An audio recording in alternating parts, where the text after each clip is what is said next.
और संतों की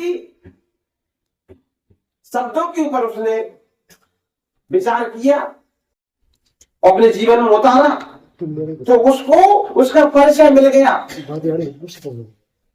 जिस सूखी लकड़ी को महात्मा ने दी कि जब तुम्हारे पाप मोक्ष हो जाएंगे, पुण्यों का प्रादुर्भाव हो जाएगा, तब इस सूखी लकड़ी के ऊपर नवीन पत्ते उगी आएंगे, नवीन कोपले उगी आएंगी, तो तू समझ लेना कि तेरे पाप मोक्ष हो गए और पुण्यों का प्रादुर्भाव होना शुरू हो गया।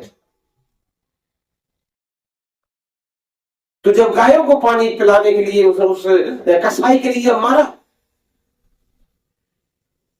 हजारों आत्माओं का आशीर्वाद जब वाल्मीकि को प्राप्त हुआ, दुष्ट का समापन हुआ, तो गायों के आशीर्वाद से उसके उस सूखी लकड़ी के ऊपर नई कोपले यानी नए पत्ते हुआ है। उसको भरोसा हो गया कि साधु महात्मा का जो आशीर्वाद मुझे प्राप्त हुआ था वो आज फलित हो गया और मेरे सब पाप मोक्ष हो गए। उसी दिन से उसने सब कुछ त्याग करके और भगवान के भजन में लिप्त हो गया।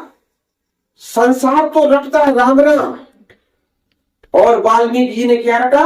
वाल्मीकि ब्रह्म समान उल्टा नाम जपा जब जाना। उन्होंने मरा मरा रटा। जब 2-3 बार आप मरा मरा बोलो तो फिर वो राम राम में बदल जाता है, वो उल्टा शब्द।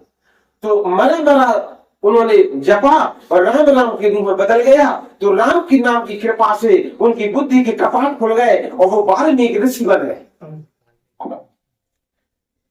जिन वाल्मीकि ऋषि का वर्णन हमारे वेद शास्त्रों में आता है, या अर्घावली चौपाई में था, वाल्मीकि नारद घटियोनी, वाल्मीकि ऋषि बन गए। और नारद जी का ही वर्णन श्रीमद् भागवत में विस्तार पूर्वक दिया है, तुलसी कृत रामायण में विस्तार पूर्वक नहीं दिया, बम्बई रामायण में छिपक में दिया है। नारद जी पहले शूद्र पुत्र थे और उनकी माताजी, नारद जी की माताजी एक ब्राह्मण के घर में झाड़ू सफाई करना, बर्तन मांजना, ये काम करती थी। और वो ब्राह्मण के घर में साधु महात्माओं का आवागमन का तांता लगा रहता था। और नारद जी छोटे से बच्चे थे।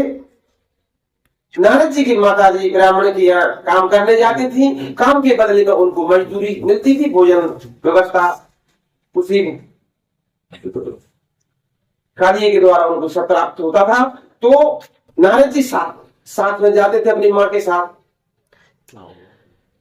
एक बार संतों का आगमन हुआ,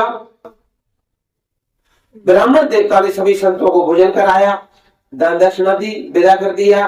और नारद जी की माता जी ने साधु संतों के जो बर्तन थे, जूठे बर्तन को साफ किए, और उन जूठे बर्तनों में से जो जूठन बची थी वो नारद जी ने ग्रहण की, यानी खाई।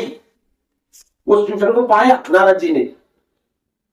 ऐसा कई दिनों तक एक प्रकरण चलता रहा और नारद जी ने वो संतों की जूठन उच्चिष्ट पदार्थ जो प्राप्त किया, जो ग्रहण किया, उसके प्रभाव से उनकी बुद्धि के कपाट खुल गए।